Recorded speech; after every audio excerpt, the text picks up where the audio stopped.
Par la suite, dans la même journée, on nous a présenté pour la 72e fois le prolongement de la ligne bleue. Wow! C'est en 1979 que René Lévesque lance le projet de prolongement de la ligne bleue du métro de Montréal. Un prolongement sera aménagé entre Saint-Michel et Ville d'Anjou. On abandonne alors les projets de la Chine et de l'Est de la ville. En 1988, on présente le même maudit projet de prolongement de la ligne bleue. De la station Saint-Michel jusqu'à Ville d'Anjou, soit 5 stations. On nous présente même une nouvelle ligne 7 qu'on verra jamais. 1998, on laisse faire 5 stations, c'est trop compliqué. On opte pour une seule station jusqu'à P9. Un projet de plus de 63 millions de dollars qui sera complété en 2004. Ça non plus, ça marchera pas. En 2000, on revient finalement sur 5 stations de plus pour le prolongement de la ligne bleue. Ça avance pas plus. Terminus des Galeries d'Anjou. En bonus, on nous présente 2 autres projets qu'on fera jamais. La ligne orange pourrait aussi être prolongée de 2 stations à Ville-Saint-Laurent. Sur la rive sud, la ligne jaune continuerait jusqu'au boulevard Roland-Terrien. 2007, nous sommes toujours devant le même maudit projet pas fait. Une nouvelle façon de penser le transport à Montréal. On construirait aussi un tramway sur l'avenue du Parc, un autre sur Côte-des-Neiges. Et Montréal répète sa volonté de créer un lien ferroviaire avec l'aéroport. En 2008, on revient encore à une seule station pour commencer, puis le reste, on verra plus tard. Un autre tunnel de 5 km permettrait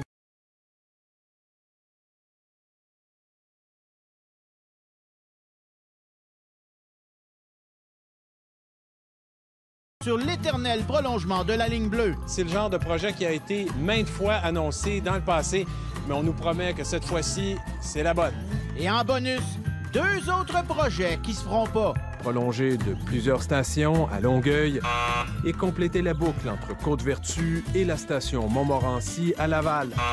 Louise Arel est alors très clairvoyante. Ça a été annoncé à tellement de reprises, surtout avant le déclenchement d'élections. En 2012, le projet devient magiquement prioritaire. On pense que c'est prioritaire. On vise le prolongement de la ligne bleue pour 2020. 2013, le PQ annonce un bureau de projet. Pendant 2 ans, des experts évalueront dans le détail l'affaire et ses coûts.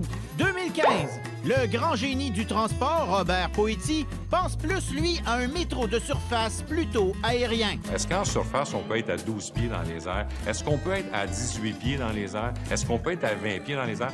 Ça se fera pas plus. Il faudrait descendre à Saint-Michel, embarquer dans un nouveau train. L'AMT nous disait, voyons, qu'est-ce que c'est que ça? Justin, en 2016, était déjà prêt à donner des sous rapidement. C'est au gouvernement fédéral d'être un partenaire présent. Mais en 2016, imaginez, après 30 ans, on n'est pas encore prêt à Québec.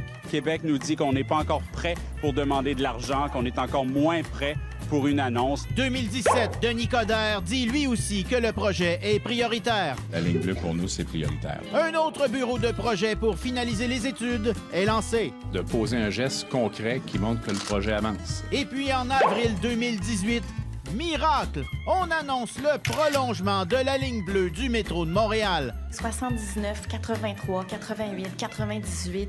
Pouvez-vous dire aux Montréalais aujourd'hui, je vous le dis, là, telle date, vous allez entrer dans le métro Anjou.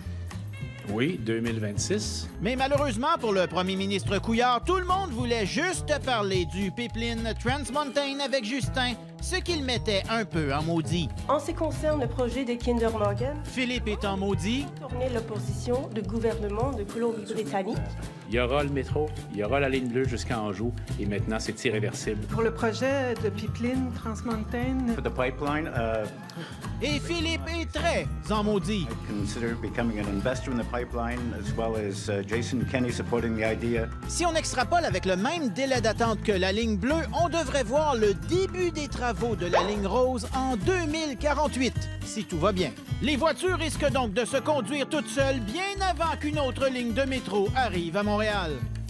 Et si on extrapole ici avec mon graphique de l'explosion des coûts de construction, en 2048, si la tendance se maintient, il en coûtera 2,9 milliards pour construire une station. Ça fera un total de 84 milliards pour une seule ligne rose si cette fois l'inflation se maintient. C'est ça qui arrive quand on est des grands décideurs et des grands constructeurs comme chez nous.